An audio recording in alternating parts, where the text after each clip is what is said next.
మీరు కూడా ఎమ్మెల్యేలుగా ఉన్నారు కదా, మీరు ఎందుకు ఇంత ముందు రోడ్ వేసుకోలేకపోయారు? మీ దేశం రోడ్డు మీరు ఎందుకు వెళ్తున్నారండి? ఛానల్ ని లైక్ చేసి సబ్స్క్రైబ్ చేయండి, షేర్ చేయండి. పాతపట్ట నియోజకవర్గం పార్వతీపురంలో ఉంటే పాతపట్ట నియోజకవర్గం అభివృద్ధి చెందలేదు, వెనుకబడిపోయి ఉన్నది.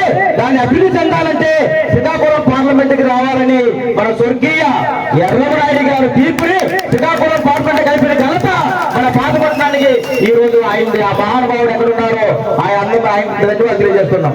అదేవిధంగా మీకు చెప్తున్నాను, పాతపట్నాన్ని కూడా స్పెషల్ గా తీసుకోవాలని ఆయన ఒక మంచి మనసుతో ఉండి ఈ రోజు ఈ పాతపట్నంలోనే సీది గ్రామం నుంచి ఒక వ్యక్తిని ఎమ్మెల్యే చేసి కలుపుకోవడంలో మన కింజరాపు రామ్మోహన్ నాయుడు గారిది అచ్చెన్నాయుడు గారి మీకు అది కూడా తెలియాలా. ఏదో మామూలు రోజులో వచ్చారని కాదు, ఆయన ఆశీస్సులతోనే మనం ఈ రోజు ఇక్కడ ఎమ్మెల్యేగా మనం ఉన్నాం. అదే కాదు, మీకు ఒక విషయం కూడా చెప్పాలి.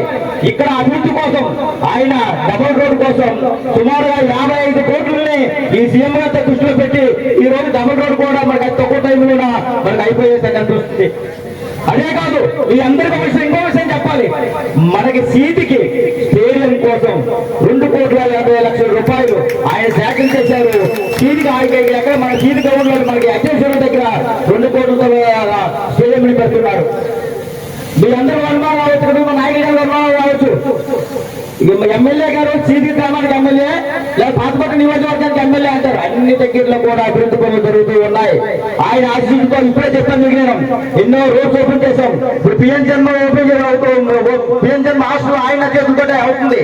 ఏకలీయ కూడా ఆయన, మీకు అది కూడా చెప్ప, మనకి ఏకలీయ స్కూల్స్ ని పరిచయం చేసింది కింజరాపు ఎర్రమనాయుడు గారు. అయితే దాన్ని కొనసాగిస్తున్న వ్యక్తి ఎవరైనా ఉన్నారంటే ఆయన కింజరాపు రామ్మోహన్ నాయుడు గారు. అది మాత్రం కూడా గుర్తించండి. అంటే అది కూడా పిఎం జన్మ హాస్టల్ ఈ రోజు పాల్పట్నకి స్పెషల్ గా తీసుకున్నారు. ఒక ఐటీఐ కాలేజ్ గురించి కానీ ఒక పాలిటెక్నిక్ కాలేజ్ గురించి కూడా ఇప్పుడే ఆయన స్థలాన్ని చూశారు. అది కూడా తక్కువ టైంలో వస్తుంది. మన తీసుకుంటా అందరికి పెద్ద హాస్పిటల్ కూడా పాల్పట్నం పెట్టాలని చెప్తున్న ఆలోచనలో ఉన్నారు ఆయన. అంటే ఇవన్నీ మార్పులకు నాంది. ఇప్పుడిప్పుడే గత ప్రభుత్వ పరిపాలనలో 2019, 2024లో ఒక సైకో పరిపాలనలో ఆర్థికంగా కానీ డెవలప్మెంట్ విషయంలో కానీ రోడ్స్ విషయంలో కానీ అన్ని విధాలుగా చాలా వెనుకబడిపోయాం.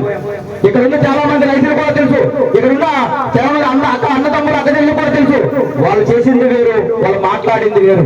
కానీ మన ప్రభుత్వం అది కాదు, శాసన ప్రభుత్వం. మన ప్రభుత్వం, మన నాయకులు అది కాదు, శాసన నాయకులు.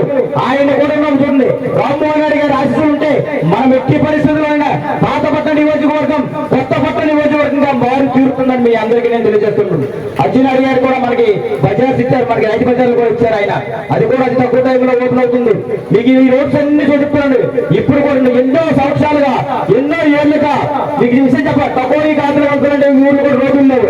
ఈ మధ్యన చాలా మంది నాయకులు వెళ్ళిపోయి రోడ్డు స్కెచ్ చేసుకుని ఈ రోడ్డు బాగలేదు, ఈ రోడ్డు అవ్వలేదు అని చెప్తున్నారు. అది అబద్ధం.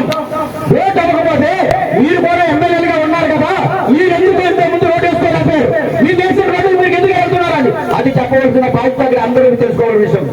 వెళ్తూ ప్రతి రోడ్డు దగ్గరికి వెళ్ళి మీరు తీసుకెళ్ళి అవలేదు రోడ్డు అంటే మేము వచ్చి 2 సంవత్సరాలు అయింది సార్, మేము వచ్చి 2 సంవత్సరాలు అయింది. రోడ్స్ అవుతున్నాయి, డ్రైనేజ్లు అవుతున్నాయి. మీరు ఏ రోడ్డుకి వెళ్ళారు? ఆ రోడ్డు ఎందుకు మీరు వేసుకోలేకపోయారు?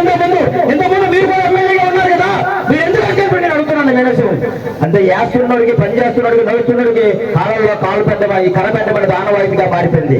ఒకరు చేస్తున్న అభివృద్ధిని చూడలేక ఏదైతే వైసీపీ విషయం ఉంది, ఎవరైనా క్రెడిట్ చేస్తే క్రెడిట్ చూడే విషయం మాత్రం వైసీపీ నాయకులకు మాత్రం ఉంది. అది మాత్రం మీ అందరూ తెలియజేసుకోవాలి. నేను ఒకటే అడుగుతున్నాను, డెవలప్ చేస్తున్నాం. ఇప్పుడు మన 4 ఊళ్ళు చూడండి, ఏ ఊరు వెళ్ళినా డెవలప్మెంట్ చూడండి, ఏ ఊరు వెళ్ళినా డెవలప్మెంట్ అవుతుంది, ఎక్కడైనా డెవలప్మెంట్ అవుతుంది. మీకు మెయిన్ ఇంపార్టెంట్ చెప్పాలి, మన 4 ఊళ్ళకి important lift irrigation. Lift irrigation నేనే దగ్గర ఉన్నారు.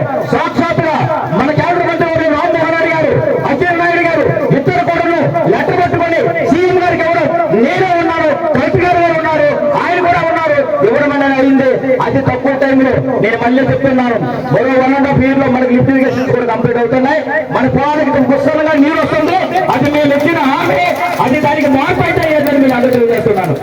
ఇంకా చెప్పాలి మీకు, ఒక లిఫ్ట్ ఇరిగేషన్ కదా పాల్పడతారు. ఇక్కడ సీజన్ కొట్టారు, సీటీ కాదు, మెల్లియాపుట్లో కొసమాల గ్రామం తీసుకొని, ఇటు కూడా లక్ష్మీపురం తీసుకొని, ఆ తిట్టిల గ్రామం తీసుకొని, ఇది కొత్తూరు తీసుకొని, ఇది నిర్మాణం తీసుకొని అన్ని దగ్గరలో కూడా లిఫ్ట్ ఇరిగేషన్స్ అవుతున్నాయి. నాకు సీఎం గారు 3 అవకాశాలు నాకు ఇచ్చారు. 3 ఫైనాన్షియల్, 3 నాన్ ఫైనాన్షియల్ అయితే మన మంత్రి రామ్మోహన్ నాయుడు గారు కూర్చొని సార్ ఏం పెడతామంటే సార్ ఒకటే ఒకటే మాట చెప్పారు. ఫస్ట్ ప్రయారిటీ లిఫ్ట్ కేసెస్ ఇవ్వండి, సెకండ్ ప్రయారిటీ విద్యా వైద్యం కోసం ఇవ్వండి. ఈ ఎట్టి బస్సులని చెప్పేసి ఆయన చేతులతో ఆయన ఇవ్వడం అనేది జరిగింది. ఆయన చెప్పింది అంటే ఒక అభివృద్ధి విషయంలో ఎంత ముందుకెళ్తున్నామో మీరందరూ కూడా ఒకసారి ఆలోచించండి. రాత్రి పగలు మీ దగ్గర ఉంటున్నాం, రాత్రి పగలు మీ దగ్గర కష్టపడుతున్నాం. సార్ కూడా అసలు ఖాళీ ఉండదు. మీరందరూ ఒక అపోహ ఉంది. ఆ అపోహ ఈ రోజు మేము క్లీన్ చేసి అందరూ క్లీన్ చేసి పెట్టేస్తున్నాం. ఈ అపోహ మీకు అందరికీ తెలియాలి. ఏమి తెలియాలంటే ఒకసారి మీరు గుర్తించండి. మా రామ్మోహన్ గారు రాలేదు. ఆయన మన పాతపట్నం నియోజకవర్గానికి మన జిల్లాలకే కాదు సార్, మీరందరూ గుర్తించుకోవాలి. ఇక్కడ ఆయన భారతదేశం మొత్తానికి ఆయన ఏవియేషన్ మినిస్టర్ గారు, విమాన శాఖ మినిస్టర్ గారు. ఆయన బిజీ ఒకసారి మీరు అందరూ ఆలోచించండి. ఆయన టైం ఒకసారి మీరు ఆలోచించండి. చాలా మంది నాకు అంటే నాకు చాలా బాధ అనిపించేది. ఆయన 24 hours 365 రోజులు 24/7 పనిచేసిన నాయకులు ఎవరైనా ఉన్నారండి ఈ భారతదేశంలో? ఒక ఎంపీ రామ్మోహన్ రెడ్డి గారు, మన కేంద్ర మంత్రి రామ్మోహన్ రెడ్డి గారు. మీ అందరూ తెలియాలా? మీరు ఒకసారి వెళ్ళండి, జనాలు ఎలా ఉన్నా ఆయన సహనము, ఆయన ఓపిక అన్ని చూస్తే ఆయన దగ్గర మనం నేర్చుకోవాల్సింది. నాకన్నా చిన్నవారైనా సరే ఆయన దగ్గర నేర్చుకుంటా. ఆయన దగ్గర మనం నేర్చుకోవాలని నాకు పాయింట్ నాట్ వన్ కూడా ఆయన దగ్గర నేను నేర్చుకోలేకపోయాను ఇప్పుడు కూడా. ఒకసారి ప్రజలందరూ గుర్తించండి. ఆయన మాట్లాడతారు, ఆయన మనకి ఏం వరాలు ఇవ్వాలో ఇస్తారు. మీ అందరూ కూడా ఆడపిల్లలందరూ ఉన్నారు. మీ అందరికీ బస్సు ప్రయాణం ఫ్రీ అయింది. మీ అందరూ కూడా తల్లికి వందలు మీ అందరి అకౌంట్ లో పడుతున్నాయి. మళ్ళీ ఇప్పుడు వేస్తున్నారు. మొన్న మీ అందరికీ రైతు భరోసా డబ్బులు కూడా మీ అందరి అకౌంట్ లో పడ్డాయి. ఇవన్నీ జరుగుతున్నాయి. మీ అందరూ కూడా ఒక్కసారి అందరూ కూడా ఆశీర్వదించండి. నేను మీ అందరికి వచ్చిన ఇచ్చేసిన అందరూ కూడా లేట్ అయ్యింది, అది కూడా క్షమించండి. మీకు భోజనం ఏర్పాట్లు అన్ని చేస్తున్నాం.